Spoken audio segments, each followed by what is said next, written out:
Skin கிளென்சிங்கை பற்றி இன்றைக்கி உங்களுக்கு ஒரு உண்மை தெரிய போகுது. இதுதான் என்னோடய மிசலர் வாட்டர். இப்போ நான் இதை போட்டு க்ளீன் பண்ணி காமிக்கிறேன். மிசலர் வாட்டர்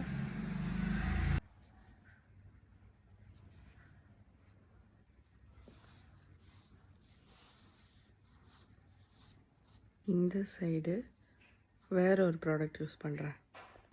போட்டு எடுத்துடலாம். ஓகே, இதுதான் அந்த ப்ராடக்ட். இதை நான் யூஸ் பண்ண போகிறேன். க்ளீன் காட்டன்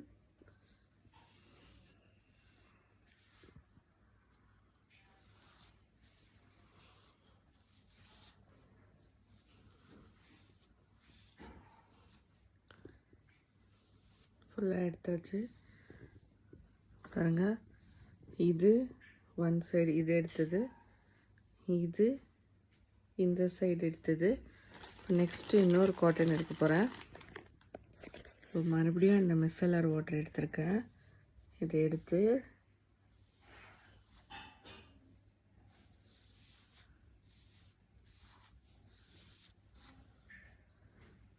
பாருங்கள்,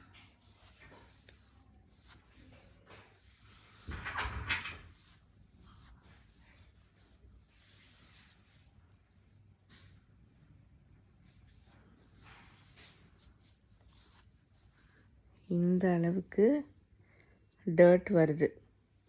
இப்போது இந்த சைடு மிசலர் வாட்டரில் க்ளீன் பண்ணதை மறுபடியும் மிசலர் வாட்டர் எடுத்து பார்க்கலாம். இந்த சைடு இப்போ மிசலர் வாட்டர் வச்சு க்ளீன் பண்ணோம்ல, அதை நான் வந்து க்ளீன் பண்ணுறேன். இந்த சைடு இது, இந்த சைடு இது. ஸோ இதுலேருந்து என்ன தெரியுதுன்னா, நான் இந்த சைடு யூஸ் பண்ண ப்ராடக்ட் வந்து இதுதான், oil based cleanser. So oil based கிளென்சராக இருந்தாலும் சரி, மிசலர் வாட்டராக இருந்தாலும் சரி, எது யூஸ் பண்ணாலும் நம்ம வந்து டபுள் கிளென்சிங் பண்ணலன்னா ஃபேஸ் வந்து க்ளீன் ஆகிறதில்ல. ஸோ டபுள் கிளென்சிங் வந்து ஸ்கின்னுக்கு ரொம்ப ரொம்ப முக்கியம்.